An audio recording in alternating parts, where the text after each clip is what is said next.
Call the meeting to order at 7:05 p.m. and please rise for the Pledge of Allegiance.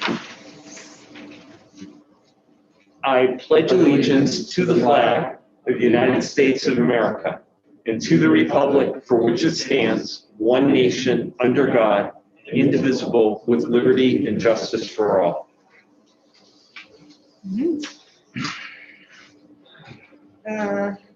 So first up is the approval of the tonight's agenda. Motion to approve tonight's agenda. Motion to approve tonight's agenda. Second. All in favor? Aye. Agenda is approved. And we move on to new business. Okay, the reason that we are here tonight is to kind of look at the data that's been pulled together in the last week to 2 weeks about where we are with regard to the progression of the virus and transmission, not only within our 2 communities, but also within the regional school district. And then taking a look at that data, measuring it against the latest guidance that we've had from the medical community within the Commonwealth, and also some very recent actions that were taken by the State Board of Education on Friday.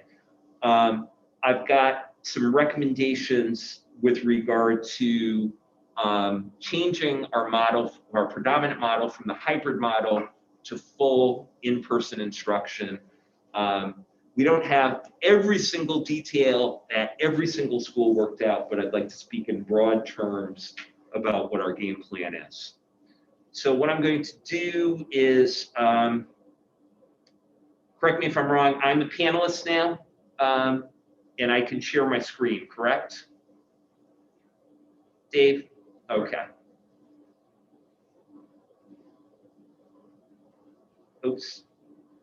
And let me just share this so all of you can see this as well here.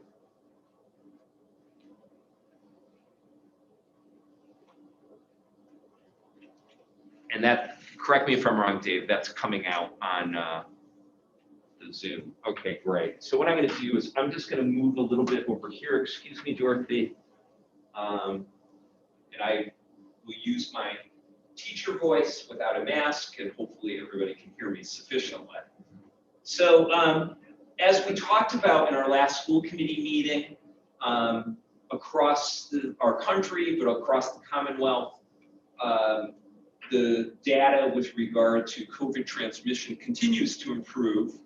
And I think if you look at the state, our 2 communities relative to the state, Mendon and Upton are doing very, very well. As you can see in Upton, very, very low transmission rate, below 1%, 0.67%. I know Trish Parent takes a lot of pride in that. Mendon a little bit higher at 2.49%. We're seeing in our communities, and unfortunately within the district, a tiny little spike after that February vacation. But when you look at how our 2 communities are doing relative to the Commonwealth, we have 2 communities that are respectively, Mendon and Upton, respectively, in considered to be in lower and lowest risk as far as transmission. So again, I believe I showed something like this when we met a couple weeks ago, but if you were to follow the progression of the virus since we've had in-person instruction back on October 5th to last week, to last Friday, you see the progression of where things were, the green being Mendon and the blue being Upton. They've had different times through this now 5-6 month journey where one community was worse off than other, but as you can see, as the progression of the curve has gone, we're in the best place that we've been since the early fall. So again, I updated this. I believe I showed this slide as well during our last meeting. As of the end of last week, we've had a total of 72 cases within the district, student cases, 12 staff cases. a considerable number of our kids in quarantine at some point, 528 and 78 staff members in quarantine. But probably the more significant, the more germane data to our conversation this evening is that bottom row. We've identified through contact tracing one, possibly two cases, if we judge it very conservatively, of in-school transmission. Of those 72 cases, when we're talking about students, 0 cases of staff in-school transmission. And again, I think we're now less than 1/3 of our quarantines have been because of in-school close contacts, okay? The overwhelming majority, over 2/3 to 70% of our quarantines have been because of incidences outside of school contact, or unfortunately, recently with our February vacation, quarantining because of travel. And then our staff, it's a little bit more than 50% of our quarantines have been due to in-school contact, which to me says, we have a professional staff that I am extremely proud of for many, many reasons, but through this crisis, people have really hunkered down and they've followed all of the public health guidelines. So that's the overall picture for our communities and also for our school districts.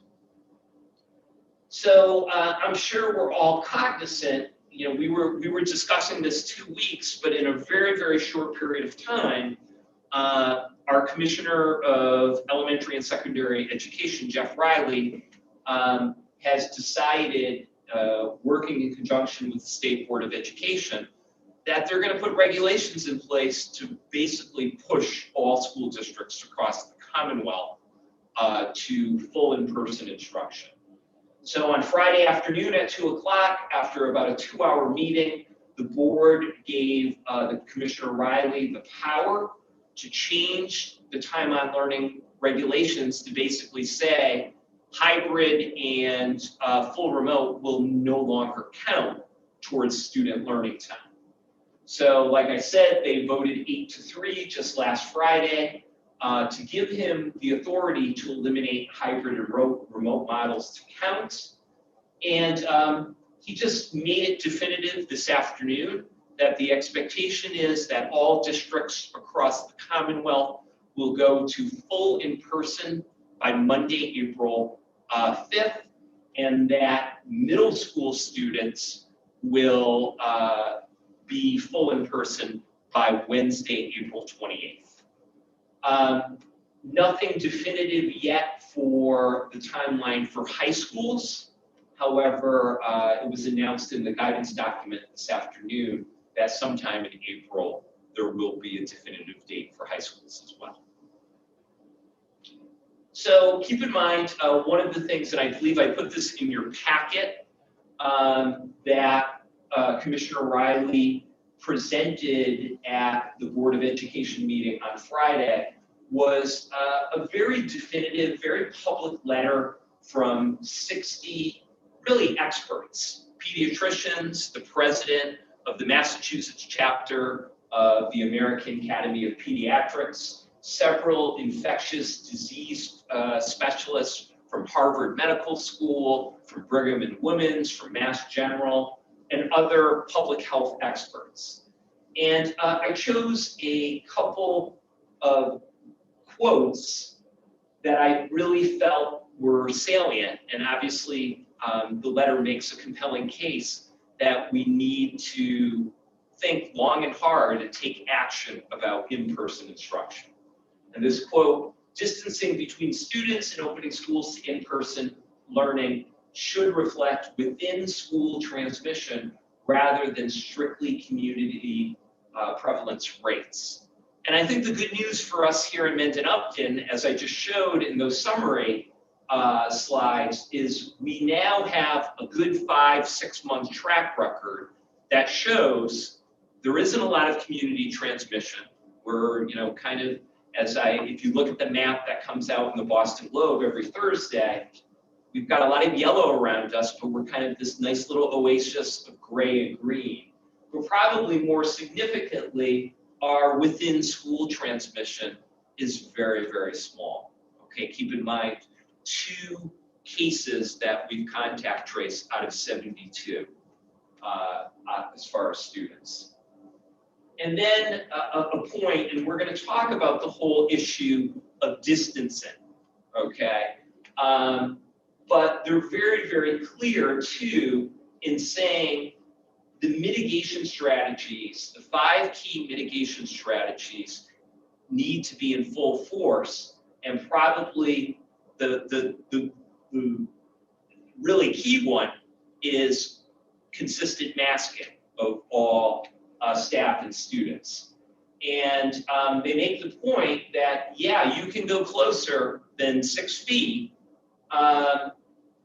you know, with the exception of when the kids are eating, and it's reasonable, it's doable, and you need to do it to increase in-person learning based upon current classroom configurations. And we're going to talk a little bit more about that in detail tonight based upon my recommendations. So when we met a couple weeks ago, I talked about getting a very quick turnaround time survey off to all of our families and also off to staff. We've done that. Again, it was open for maybe 4 or 5 days. We got a great response rate. We got about 70% of our parents responded. 1,535 respondents out of roughly 2,200 emails. And it's pretty clear where the community is. So here's the key question. If the district returns to full in-person instruction for your child's grade, will you send your child back to school full time? 93% of our parents said yes. Okay. So here's kind of the interesting piece. It's still very high though, where we asked in many instances, it'll be necessary to maintain 3 to 4 feet of physical distancing in classrooms rather than the current 6 feet to bring all students back to school full time. Are you comfortable sending your child back to school at 3 to 4 feet of distancing? Still pretty high. 82% say yes, 18% say no. So then we also asked our standalone remote families, if your child is in the standalone remote program, will you intend on staying in the program if your child's grade goes full person? So it's like a 60-40 split. So 60% of our standalone remote families said, no, we're going to send our children back. So we're going to have to do a resurveying and find out exactly who is coming back and who's going where and so on, because that has tremendous implications. But I thought that was also very interesting. So then we also asked families about the issue of pool testing, which I'm going to talk about. Pool testing is an option. This is a nasal swab test that will be self-administered or performed by a healthcare worker during the school day. This would allow people to be tested on a regular basis in schools. Would you allow your child to be tested in school? Again, very, very high, about 80%, 79% said yes, 21% said no. I'm going to talk a little bit more about that. Sometimes it's a little overwhelming to read all the comments, but there was some ambivalence, and it was a little bit higher. The no's were higher at the elementary level of concerns about, somebody like a healthcare worker swabbing, their 6-year-old or their 7-year-old, and what the implications of that would be. So we're going to talk a little bit about that as well. So then we asked again a parallel survey to our staff. Some questions were not included. And you can see that there are some disparity of responses. Okay, so question 4 that basically says it's necessary to maintain the 3 to 4 feet of physical distancing in classrooms to bring all students back, assuming that the logistical challenges of lunch and transitions are solved. Are you comfortable with your students being at a distance of 3 to 4 feet apart if you remain at 6 feet distance from students? You can see the yeses do have it, the ayes do have it, but it's not the same proportion as our parents. It's 56% saying yes, 44% saying no. And I want to say very candidly, I completely understand that.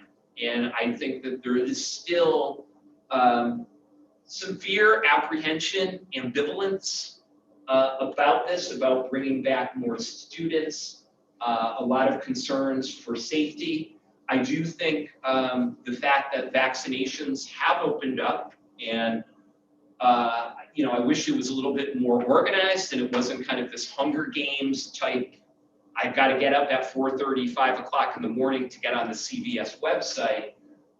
But we are slowly getting there as a district to ensure that our educators are becoming vaccinated.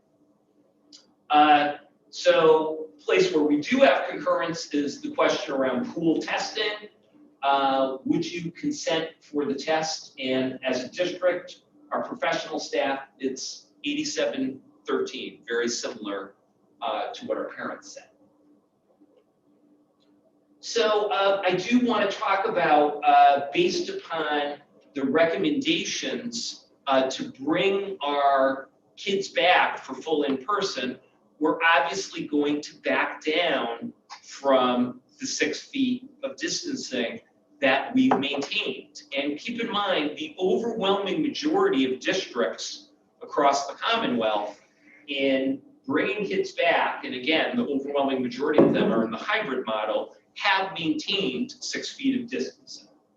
But now we've got some experience. And again, we talked about this 2 weeks ago, but in that CDC guidance on reopening that was issued the Friday before February vacation, they talked about, and it kind of seems a little contradictory in the sense that, as we said, if you're in low transmission communities that they color-coded blue and yellow, which Mendon-Upton are, K-12 schools should be open for full in-person instruction, and it says physical distancing of 6 feet or more to the greatest extent possible. But I do think that it's important that, and I think we noted that at the meeting, that there is a caveat that if you cannot meet that 6 feet, then schools should ensure that there's physical distancing between classes, cohorts, and pods. The whole notion of keeping a stable pod, a stable group of kids together as much as you possibly can. I think we've done that very successfully. Obviously, it's kind of the structure of elementary schools. We've done that very successfully at the high school, at the middle school, by keeping kids in the same classroom all day. And I think the greatest challenge, quite frankly, is here at the high school, but by doing things like changing the schedule to a 4x4, we've greatly reduced the number of kids as far as, how many interactions and exchanges they're going to have in the course of a day. But again, the CDC guidance very much stresses the importance of all of the mitigation strategies, the masking, the hand washing, the sanitization of surfaces, the contact tracing, and the ventilation. Those 5 key strategies as really what you need to keep in place the most to keep students and staff safe. So just to share a couple things too, and I believe I put in your packet kind of a 4 or 5 page document that is kind of a nice summary, and I believe we talked about this not only at our last school committee meeting, but also in the steering committee of the advisory, the reentry advisory committee, about what is some of the data that's out there with regard to what's the difference between 3 feet of distancing versus 6 feet of distancing. And not to completely geek out on you here, but this is something that appeared in the British medical journal, The Lancet, in the summertime. And basically it was a meta-analysis of something like 172 different studies about COVID transmission and physical distancing. And this particular graph kind of shows a summary of 29 of those 172 studies and showing what is the distance, what is the difference between 2 meters and 1 meter, or 6 feet and 3 feet with regard to risk of transmission. So to keep this pretty straightforward, if you look on the bottom line along the x-axis or the horizontal axis, you see a green line. That green line represents people wearing an N95 mask. The mid line, the pink line, represents just regular masking, and the blue represents no masking. So the point is, if you follow it along and along the y-axis or the vertical axis, the risk of transmission by percent, as you can see, if you were to follow between 1 and 2 and looking at the pink, literally the difference is maybe about 0.1% as far as risk of transmission with traditional masking like all of you are wearing, the difference between 1 meter and 2 meter. Furthermore, I think this, I apologize that this isn't a little bit more clear, but this is also some data from the Mayo Clinic as far as exposure versus based upon masking and difference. So it looks at differences of 1 foot, 3 feet, and 6 feet, okay? And then it breaks down, with no mask, and then between the 2 people, one is considered to be a source, one is considered to be the target. And if you look at the bottom row, where it says both masks, you can see there really is no appreciable difference between 1 feet, 3 feet, and 6 feet. And I know that this is super, super difficult, and I think I've been of this headspace that since the start of this crisis, we've heard from the CDC, 6 feet, 6 feet, 6 feet, 6 feet. But if you will recall, during our advisory committee meeting, Leslie McGinnis said, the standard has always been 3 feet for infectious diseases. The CDC, when this crisis evolved, now a year ago, they went with the 6 feet of distance for the simple reason that if you think about a year ago, nobody was masking. And that 6 feet gives you the maximum protection if one or both people are on masks. So I think that's an important point to make. And then I believe at the last school committee meeting, I think one of you, it might have been you, Sean, we had a parent who was watching who texted you some data from, I believe it was Whitensville Christian. Keep in mind, Whitensville Christian, since the start of the school year, has been using a 3-foot distance parameter. I had the opportunity to talk to their lead nurse, Christine McCabe, and she gave me some background. As you probably know, Whitensville Christian is a K through 12 school of approximately 600 students, so it's roughly the size of Nipmuc. Like I said, they've been using that 3-foot parameter that DESE put out back in August. It's a little bit of apples and oranges. Christine told me that their average class size at the elementary level is 18. But at the secondary level, it's 20. But she said also, to be fair, we probably have classrooms that are a little bit smaller than yours.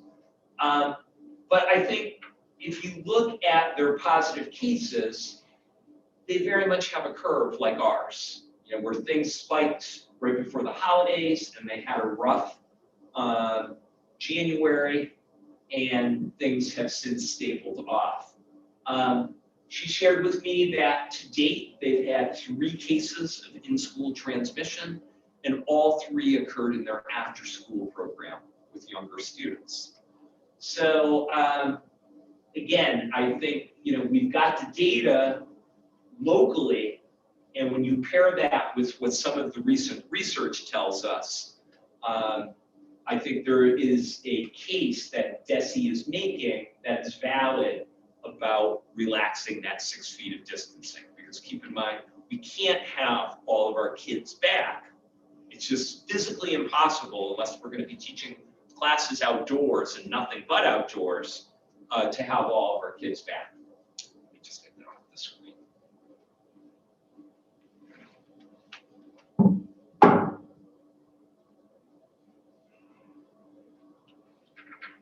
So my recommendation moving forward as a district is this, that we commence full in-person instruction for 5 days a week for all of our elementary school students starting on Monday, March 29th. And then the following Monday, April 5th, to commence full in-person instruction 5 days a week here at Nipmuc and also at Misco. And let me give you a rationale and talk a little bit about the differentiation. First off, I think that at our last school committee meeting, I had talked about doing kind of more of a phased approach, where I said repetitively that K through 2 should be our priority and we should bring them back. In talking to both Jan Gallagher and Wendy Bell, they said, look, we've got a lot of moving parts. We've got to redo the school schedule. If we're going to bring the kids back, let's just bring them all back. And in talking with Jen and John and Marianne, it was very much the same mindset at the middle school and the high school. I think here at the high school and at the middle school, there's a little bit more complexity. There's more kids, obviously, respectively, about 630 and about 740, 750 at the middle school. So it's a little bit more planning. And we figured just let's get the kids in the elementary, let's have a week of that, let's get a little success under our belt, and then we'll transition to the secondary level. So I want to give everybody a sense of what this actually looks like. So again, it's going to look different in every single classroom. We are looking at relaxing that 6 feet. We're saying 3 to 4, but I think in a lot of cases, it'll be 4 or more, okay? So if you take a look at that picture on the left, actually the 2 that are up front. No, actually the one on the left, that is a picture from today in Clough Elementary School. That's 20 desks at 4.5 feet apart from each other, okay? I feel really good about Clough for the simple reason that on paper, my largest class size is going to be 21, okay? So we'll still be able to keep a lot of that distancing in place. The pictures that you see on the bottom and help me out, John and Marianne, is that one on the right from Nipmuc as well, or is that an elementary picture? I think I took that from you, correct? Yeah. They all start to look the same, don't they? The top right and the bottom are. Yeah. So that is mapping out Nipmuc, and again, you guys are at 4 feet apart in your desks as well. So again, we will be relaxing it. That 4 or 4.5 feet is measured from center of desk to center of desk, okay? Jan and her lead custodian did it today. Their big concern was ensuring that there's sufficient space in between the aisles. Because again, a lot of the restrictions that we have in place now are still going to be in place. So, we want our families, we want our parents to be cognizant of what this actually looks like, okay? I probably will be sharing more photos, particularly with families, with what it actually looks like with students in those desks as well.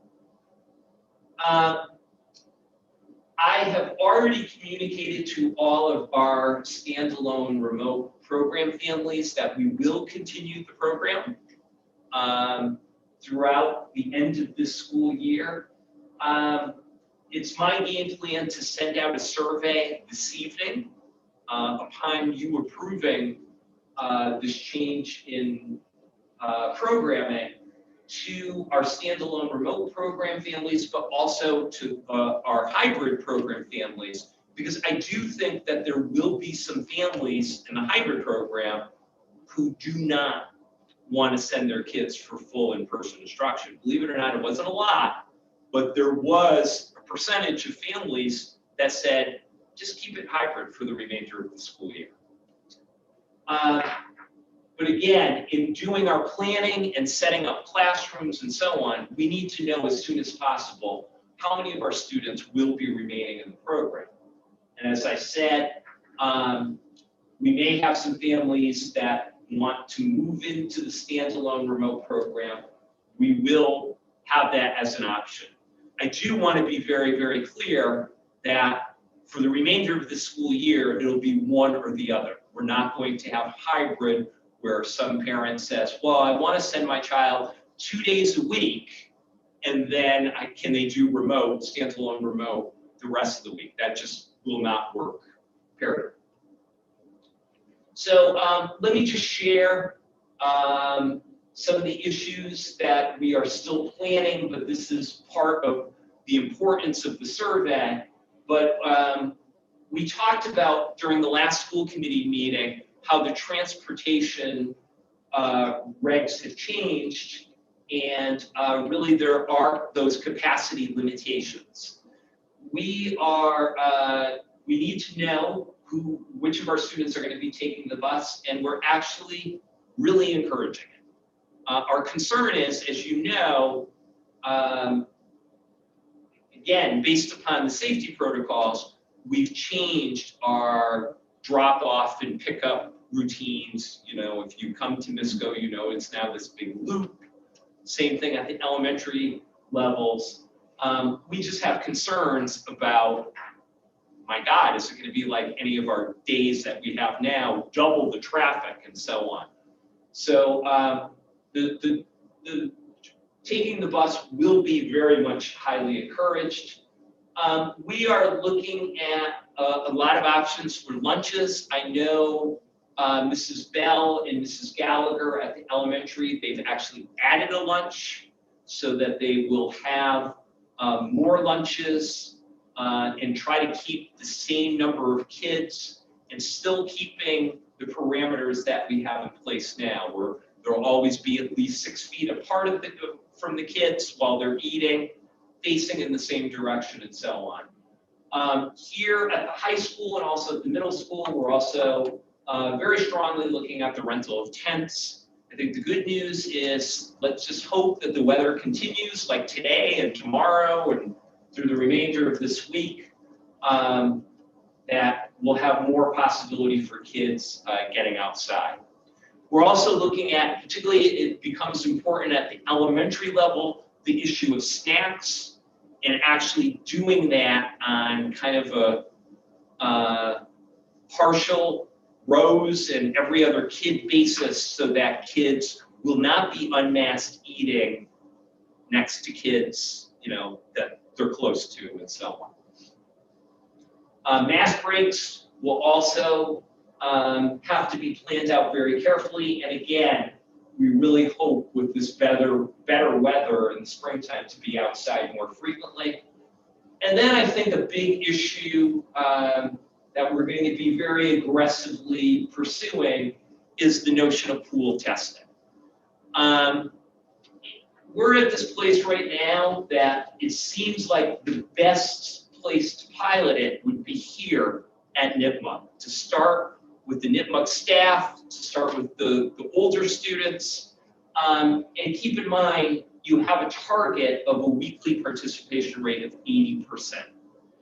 And we will still move forward, but I think it is another layer of assurance, another layer of confidence that there are not asymptomatic carriers within the school community.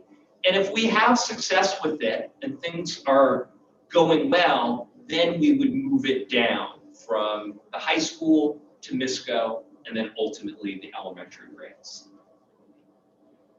A couple things that I want to be also, and I will be sharing them with the community and also obviously with you, but I do think we need to have very specific trigger points for a change of model. And again, I speak to areas where there still is ambivalence about, whoa, can we make this work now? And I think, we hear a lot of things, they may or may not be true in the press about there could be a third or a fourth wave of the variant strains. It's my hope that things continue to progress in the correct direction, but say we do get into an issue where for a couple consecutive weeks, our communities go in the red, or for a couple weeks, we see the spike internally, where we've got 16, 20, more than 20 cases in a week across the district.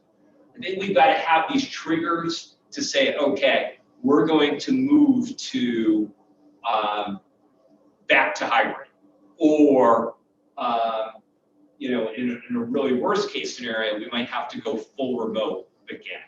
We don't want that, but I think for assurance sake, for our families, for our staff, we need to have those specific triggers. I also want to be very explicit too, in moving to this, we're going to concentrate on in-person instruction. So invariably, I'm expecting one of the questions about, well, gee, what if my child has to go into quarantine? Could he or she just Zoom in? Our expectation is that our teachers are going to be working with and servicing the kids that are in front of them. So in that unfortunate event, we will provide work to students. It'll be asynchronous in nature. We could do check-ins. But as far as the pieces that we're presently doing now with regard to concurrent teaching, we will not be doing this.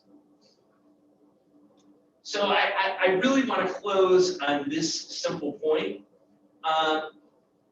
This is always an interesting time of year. As you know, on Monday we have our annual open budget hearing, and usually during the course of the year, and particularly as I'm thinking about what I want to present, I'm doing walkthroughs with the principals, and these are the types of pictures that I'm taking. Sadly, all of those pictures are from 2019, okay? And I want to be really clear, and I'm cognizant that probably the overwhelming majority of our families are cognizant of this as well. By going back to full in-person instruction, we're not going back to normal. This is not going to be normal. We're still going to have restrictions. And then sadly, unfortunately, a lot of the things that we do very, very well as a district, as far as our pedagogy, our practices, we're going to have limitations upon them, okay? But I would also counter with this, that I think going back to full in-person is significant in that it's a step toward normalcy. And I think we're all on the same page in knowing that there is no substitution for in-person learning. Our kids need us. And yes, there are going to be restrictions, there's going to be limitations, but I have every bit of faith in our staff, our teachers, our principals, our administrative team to ensure that we do this and we do this well. Okay? So that's kind of a summary. That's my recommendation. Again, to bring back all of our kids for full in-person instruction, starting with our elementary students on March 29th, and then our middle school and our high school students on April 5th. So I'd be happy from the committee to take any questions that you might have. How do you expect the classes are going to work in the different schools? So is the high school going to transition from classroom to classroom for all the kids to move to different classes? That's the idea? Please, John. The kids would keep their current classes. Currently, they move with one cohort. And both cohorts are together. They will rotate through their 4 classes each day. I see. Okay. And then it's going to be different, I assume, in the middle school and the elementary schools. Yeah, with the middle school, we'll keep the same exact structure that we have in place now. The elementary schools, the kids are pretty much in the same classroom in the cohort all day. I think they are working through the details of will they have the students transition together as a team to the classrooms of the specialists. So to this point in the hybrid model, your art teacher, your music teacher, and so on, they've been doing art on a cart, music on a cart, and going into the classrooms. I think with all the student population back, part of the conversation is now, does it make more sense to have the kids go to the art room, keep everything sanitized in between? It just might be a little bit more of an efficient operation. So you mentioned that the hybrid and full remote models won't count towards student learning time. Yeah. So how does that work in terms of if we need to pivot to a different model due to community transition, or transmission, or in-school, like what are there exceptions? Like, That's a really good question.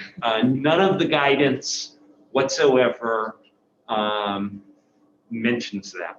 okay, But I think, again, you've got regulations, you've got guidance for DESE, but you also have to do what is smart, what is prudent, what's the best for your community. And again, I feel a little strange saying this, but we were starting this conversation literally the Monday before everything went down with the Commissioner of Education. I do think the plan that we've put forward does make sense for Mendon-Upton. in terms of students entering quarantine, I mean, I'm guessing just based on you're doubling the number of students, so anytime there is, like with contact tracing, you're going to be doubling the number of students that go into quarantine, Not necessarily, no, because what we're looking at is a distancing of 4 feet. So as a result, there's still going to be a limited perimeter. You might have some more, but it's not going to necessarily be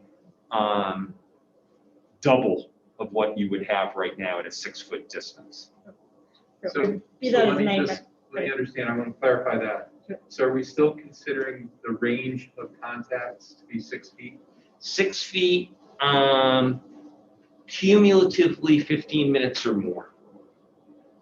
So if you are, so we're removing, or we're reducing the 6-foot distance, you are increasing the amount of people affected by. Yes, you are. So there will be Yes, you more are, but quarantine. not necessarily double.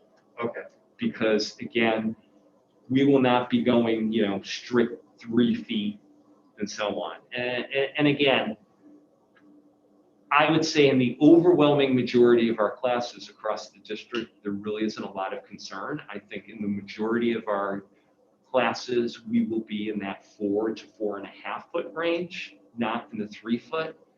And again, I think there's some complexities to the schedule here at the high school because, you know, there's some classes that are great. It's like 18 kids, this is easy. But then we've got some of our honors and AP classes that are pushing upwards of 27, 28 kids. So I think John and Mary Ann are going to look at some creative options to ensure that they can fit all the kids, but also have a reasonable, you know, parameter of distancing between the desks. Okay. And that potentially takes out the teacher of that class if someone is infected as well, right? So yeah, all in remote or yeah. Well, you've got to make decisions. You know, we've had situations very extremely recently where you know, particularly with the younger kids, you know, and some of the commentary was around on the staff survey, particularly from our elementary staff, is look, you know, it's great to have an understanding of,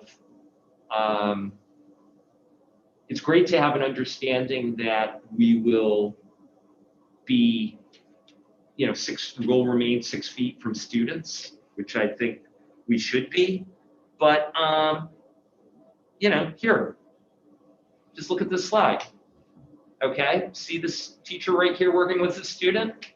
She's not maintaining social distancing.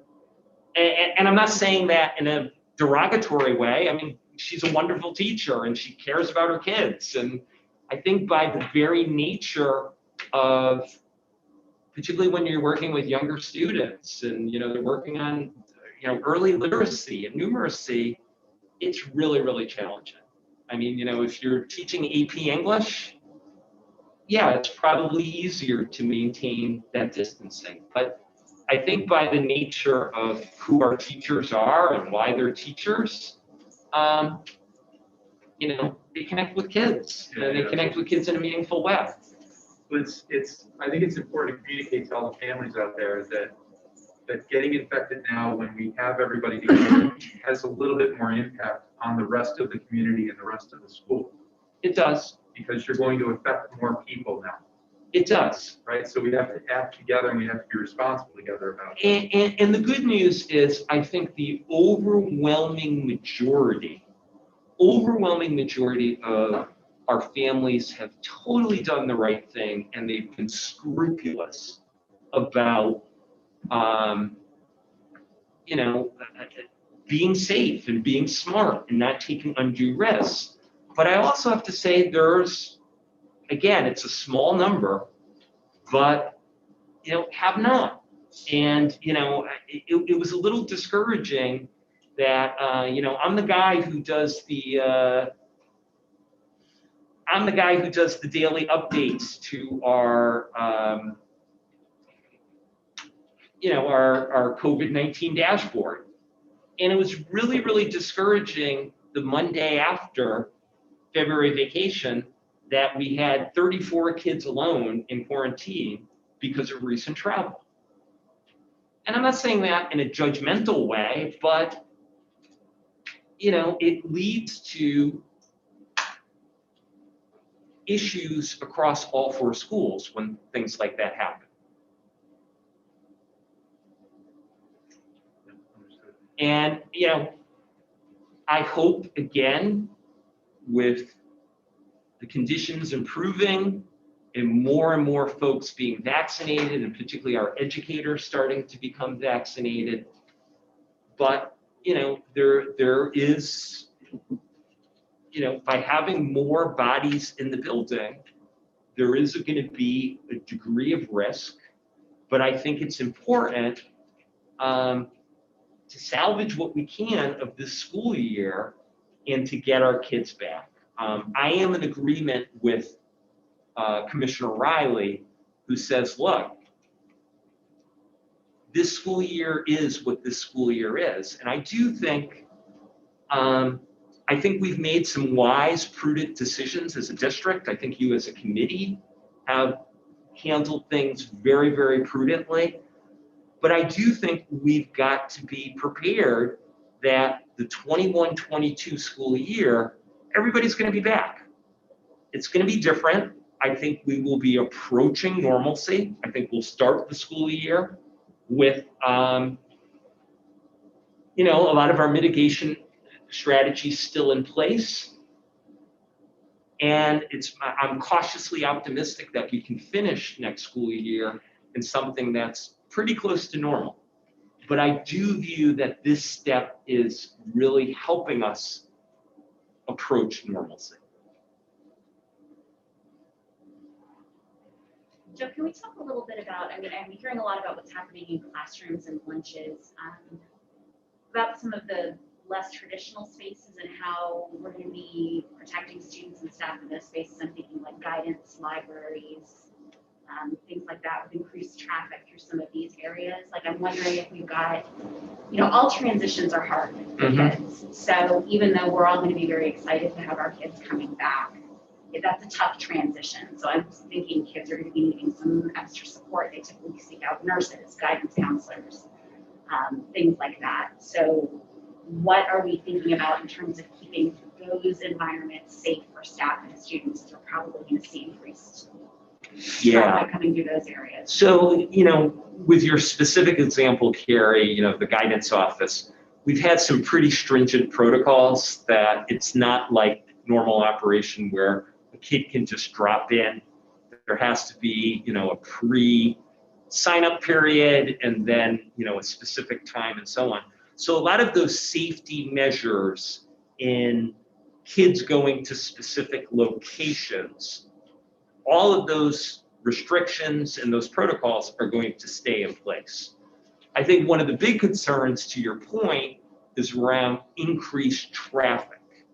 So again, particularly the biggest concerns here and at the middle school, I think you're looking at the one-way traffic, which will be, it already is, but very strongly enforced, but then also staggering your dismissal and entrance times as well is also a key piece, so that you don't end up, say, in the blue wing with a whole flood of kids and so on.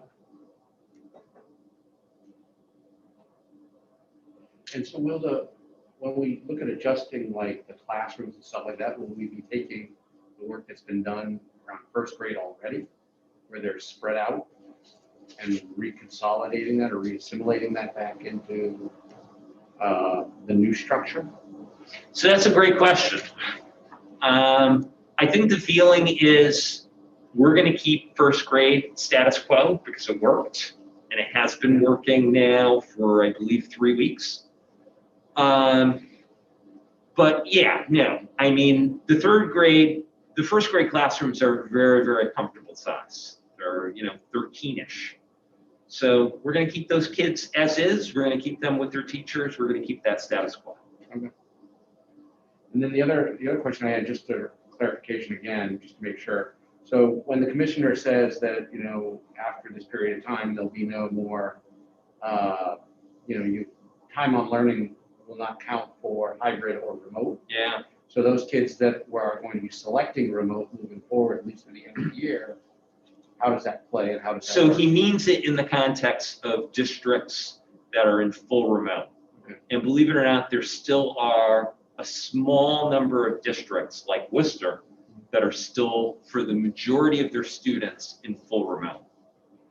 But he is permitting districts that have, we chose to call it the standalone remote program. Some districts call it the remote academy, but they're still allowing that program to exist, knowing that there's still going to be families in the community that still have significant concerns about, health, members of the family that might have vulnerabilities with regard to pre-existing conditions and so on.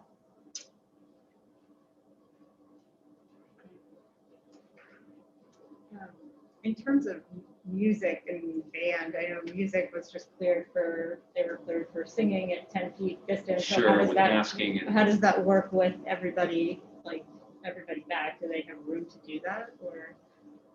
That's a good question. Yeah, they've been creative. Mr. Harding and Ms. Simmons are great problem solvers. So Ms. Simmons was located in the auditorium for a big portion of the beginning part of the year. They've done a flip-flop now where Mr. Harding's got more space there. We had a tent in the fall, looking through Mr. Byers' help to get the tent back in the spring.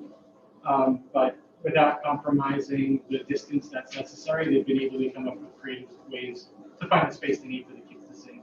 We're really excited to get them back to that. The Sims have done an amazing job. If you've seen the videos that have come out and the live music programs and all the different ways to get kids connected as a community, but also to music. But they're ready to sing, so we're excited about that. Lots of questions. Please. The pool testing. So in terms of implementing in any other schools, I mean, is there something beyond the 80% participation rate that determines whether that's successful and moves to the other schools, or is that? Yeah, so that's a great question. There definitely is a man-hour labor intensiveness to this program, and I think we would probably look to use some of our federal grant money to hire somebody, maybe somebody like an LPN, to kind of manage it, because realize you've got to manage the collection of the samples in a relatively short period of time. Then they need to be delivered via courier to a local lab to be processed and so on. So, yes, the 80% threshold is extremely important, but ensuring that just logistically it can work, that it's not becoming something that is this huge barrier that, in the course of the high school, it's going to take 3 or 4 hours today, and it's going to be interrupting instruction, that kids and or staff will have significant anxiety over it, and so on. It literally has just started, I want to say, in some districts, like last week or within the last couple of weeks. I spoke to my colleague who is the superintendent of Harvard, and she spoke in glowing terms in the sense that she said, we're not quite at our 80, we're at 70 or so, but we've had 2 really clean weeks where not one positive test out of any of the pools, and it's helped building more of a sense of confidence, like, yeah, we got this, we can do this, because they know amongst their student population and the staff, there's nobody who's an asymptomatic carrier. So most districts I've found, they're not jumping all in, all kids, all staff members. They're kind of doing it more in a slow, graduated fashion. I know Milford is starting it, and I also know Millbury just started it last week as well. Makes sense. And last question. Sorry if I said that last time. No, it's okay. I know you're doing a town hall tomorrow For parents, 7 o'clock, yes. Thank you for doing that. And so when can parents kind of expect to hear from their building principals in terms with more details about what some of these things are going to look like lunch and other questions that they may have that may be not figured out all the details yet? So I would say look within the next couple of weeks, and probably the soonest place that you'll see it will be at Memorial and Clough, because those kiddos are the first to go. But I would imagine very shortly after my town hall, our principals will be in touch with their families.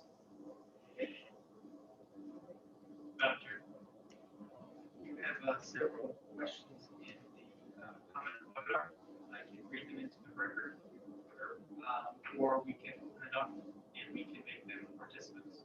Okay, I think we're going to wrap up our discussion, vote on the plan, and then move on to community comments, and we'll do those then. Thank you. So any other comments or questions from the committee before we?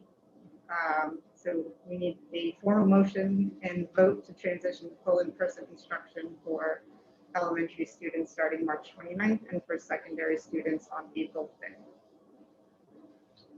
Motion to start full, oh, go ahead. I'd like to make a motion to start full instruction, in-person instruction for the kids for the elementary schools on March 29th and for the middle school and high schools on April 5th. Second. All in favor? Aye. Motion carries unanimously. So now we'll move on to community comments. Would you like to welcome them in as part of the meeting, have them raise their hand, and then I can bring them in, or would you like to read the comments in? No, I think we'll bring them in and then have them introduce themselves and ask their question or make their comment.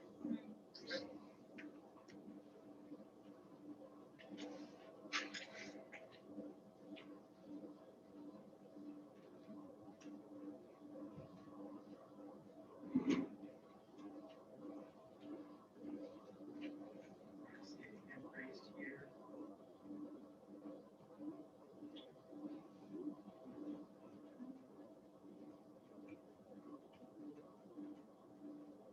Once again, committee members, if you'd like to participate in this portion of the meeting, please raise your hand.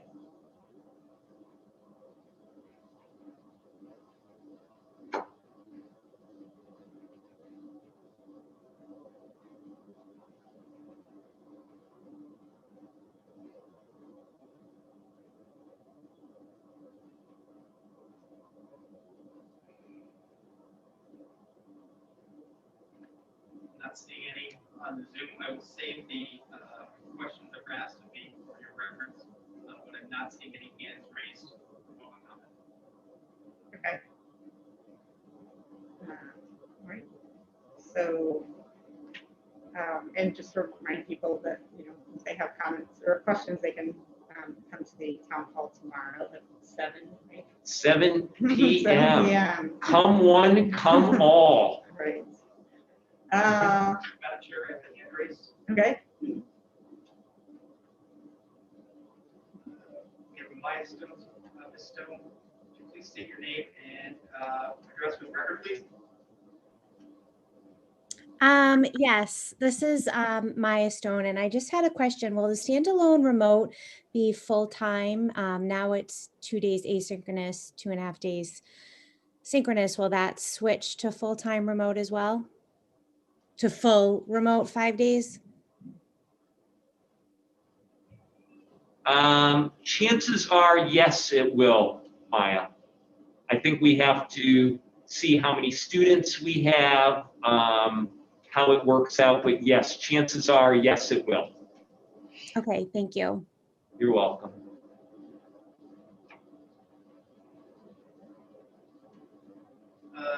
Next person to speak is Megan Collins. Hi, Megan Collins here. I had a question about the half-day Wednesdays. Will those still stand, or will we be in school a full school day on Wednesdays? 5 days a week instruction, no more Wednesdays. Sweet, thanks. Take care. Next person wishing to speak is Teddy. Teddy, can you please state your full name and address for the record? Yes, sorry. This is Christopher Geralt. I have a child at Memorial as well as one over at NISCO. I'm just curious about the pool testing. Is the idea to literally test everyone in a given pool, or are you going to take like a sampling approach, and how does that work? Okay, great question, Chris. The way the pool testing works is, yes, your goal is to test everybody in the school community. And then what happens is the samples are pooled together in a batch of about 25 or 26. And then they're processed together. And if there's no negative, if there's no positive, then it's assumed that everybody in that pool of 25 or 26 is COVID negative. However, if one comes back positive, then all of the folks in the pool of 25 or 26 have to follow up with a traditional PCR test. because the pool test that's done very quickly and efficiently is the Binex Now rapid antigen test. Does that answer your question? Definitely, thank you. You're welcome. We have another comment. Colleen is next to speak.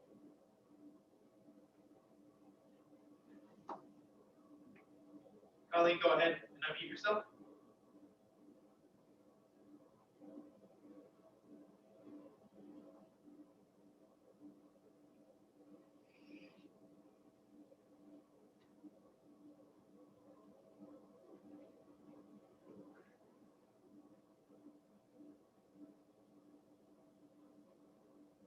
Colleen, we can't hear you.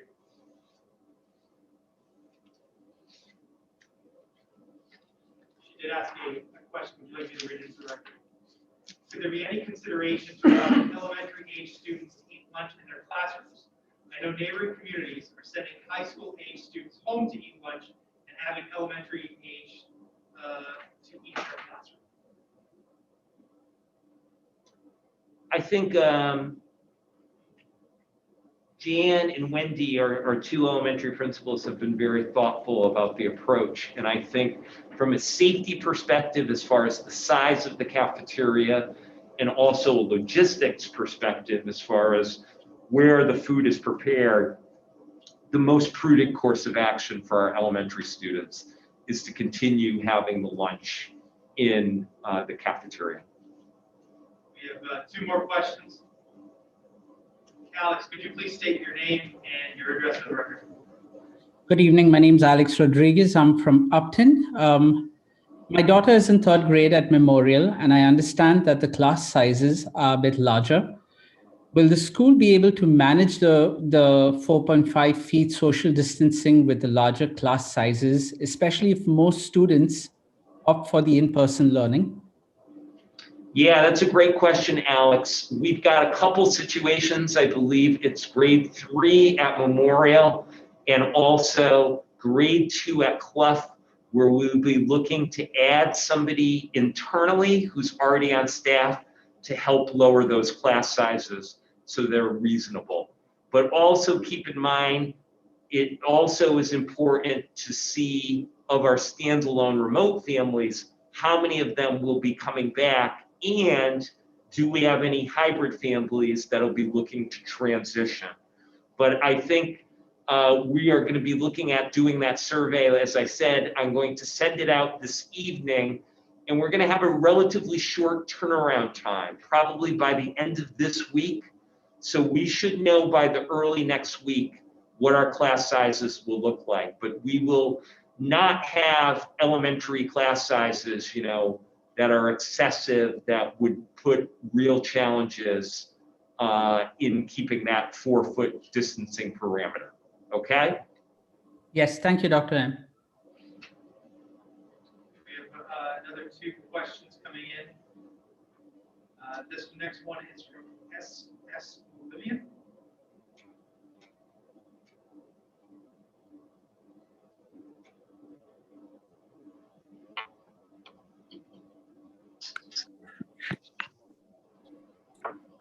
Hi, this is Stephanie Sullivan from Upton. I just wanted to know about the preschool. Will they be coming back March 29th full time? Yes, it'll be all students pre-K through 12. Thank you.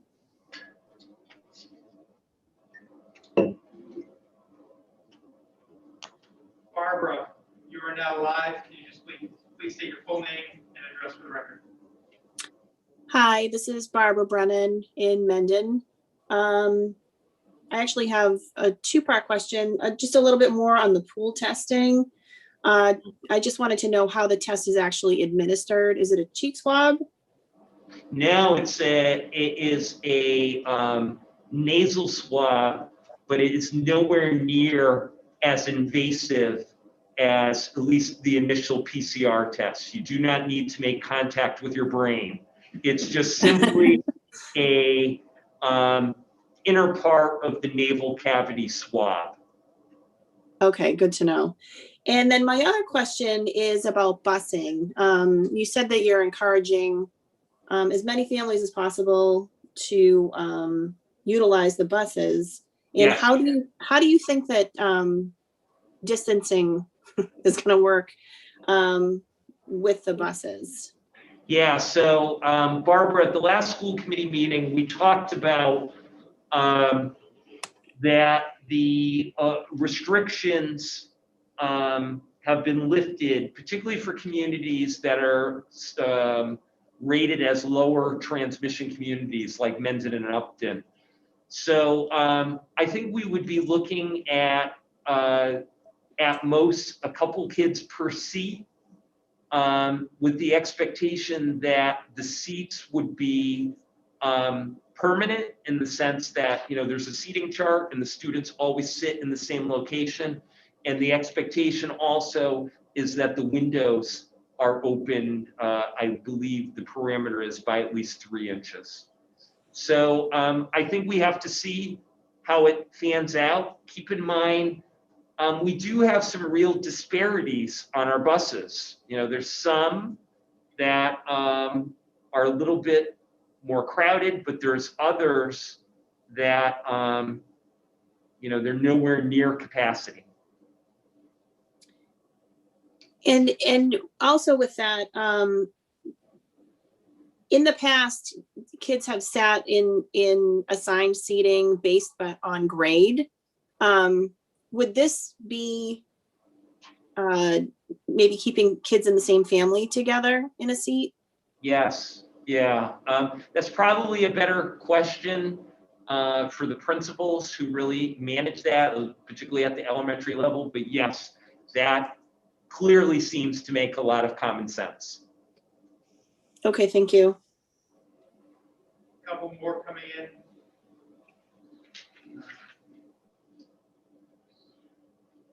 Jen, can you please state your full name and address for the record? Hi, this is Jen Castriata from Mendon, and my question is, with the kids returning for 5 days in-person instruction and losing that midweek Wednesday deep cleaning day, would that be moving to a day over the weekend to ensure that the classrooms and the high-touch zones are being thoroughly cleaned and sanitized? So our feeling about this is the key piece of the deep clean sanitization is the electrostatic sanitization that's done, but keep in mind that is done on a nightly basis. So we feel very, very confident that the deep cleaning that needs to be done, we can take care of on a nightly basis. Okay, great, thank you.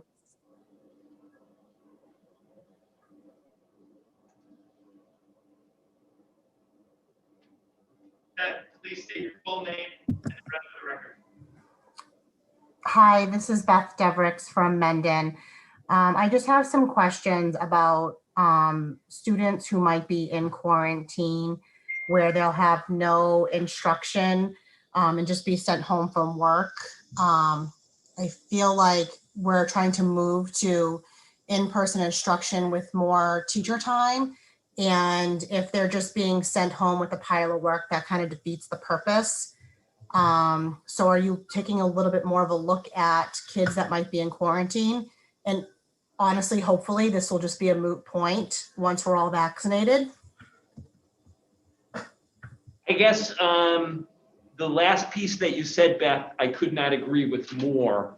I think, again, like every model that we've had about every decision that we've made, there's never a perfect solution to everything.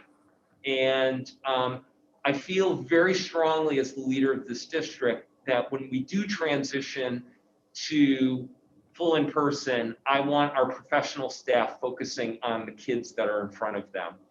And I think obviously if we have a situation where we have a handful of students that are in quarantine, the whole piece around the expectation of doing concurrent teaching, I just don't think is very realistic, nor do I feel like it's very fair. if we had a situation, say, where there's an excessive amount of students in quarantine, then I think we have to look at the larger gestalt of how many infections do we have within the community. But I feel very strongly that if we are going to be transitioning to in-person instruction, our teachers need to focus on the kids that are in front of them. So I have heard that private schools, when somebody tests positive or they're in quarantine for whatever reason in the classroom, the entire classroom then goes 100% remote. Is that I don't know with Commissioner Riley if that's even an option at this point, but I'm hoping that this is just a moot point, but I'm just concerned if my kid happened to be in quarantine for whatever reason and they were left to their own devices, would there be touch points during the day for them to call into a teacher to ask for assistance? I think we can carve out something that's reasonable. It's not like we're saying, hey, we want to abandon kids and hey, tough toenails, you're on your own. That's not the statement that we're making here. I think what we're finding is as this crisis has gone on and testing has become more and more rapid, we're finding that that amount of quarantine is usually markedly quicker. And kids that could be in school contacts, they come back to us sooner rather than later.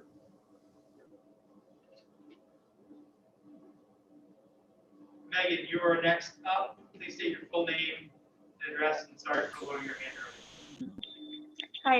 Hi, this is Megan Clark from Mendon. I just want to jump on that bus question that the other woman asked.